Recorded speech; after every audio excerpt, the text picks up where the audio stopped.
हमें एक दूसरे से तनाव नहीं करना चाहिए, हमें हाथ मिलाकर एक साथ काम करना चाहिए। चाइना में अभी कम से कम 15 विश्वविद्यालय में हिंदी सिखाई जाती है। चाइना में लगभग मेरे ख्याल से 200 या 300 स्टूडेंट्स हिंदी सीख रहे हैं। हमारे दोनों के व्यापारिक सहयोग भी बहुत ज्यादा है, बहुत संभावना भी है।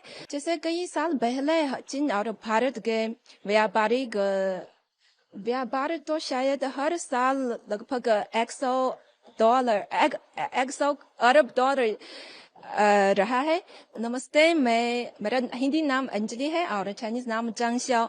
मैं चाइना मीडिया ग्रुप हिंदी सेवा से हूँ।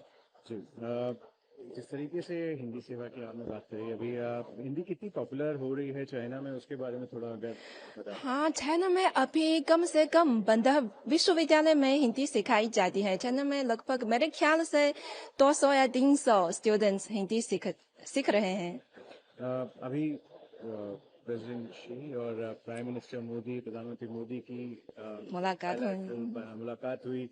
कैसे देखती हैं, कितना इम्पोर्टेंट है चाइना के लिए ये मुलाकात, और दोनों देशों के रिश्तों को आप कैसे देखते हैं?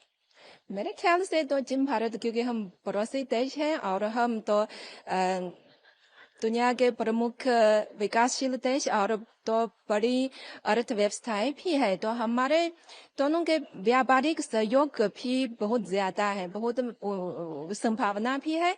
तो जैसे कई साल पहले चीन और भारत के व्यापार तो शायद हर साल लगभग $100 अरब डॉलर रहा है। तो इसलिए शायद बहुत संभावना होगा। इसलिए हमें एक दूसरे से तनाव नहीं करना चाहिए, हमें हाथ मिलाकर एक साथ काम करना चाहिए।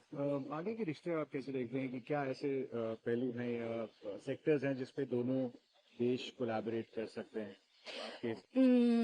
मेरे ख्याल से तो चीन की हाई टेक्निक शायद पूरी दुनिया में ध्यान देते हैं।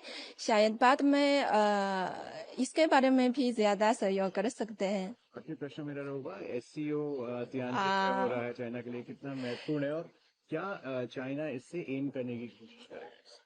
क्या रहेगा उसके मेन? क्या बोलना है हिंदी में?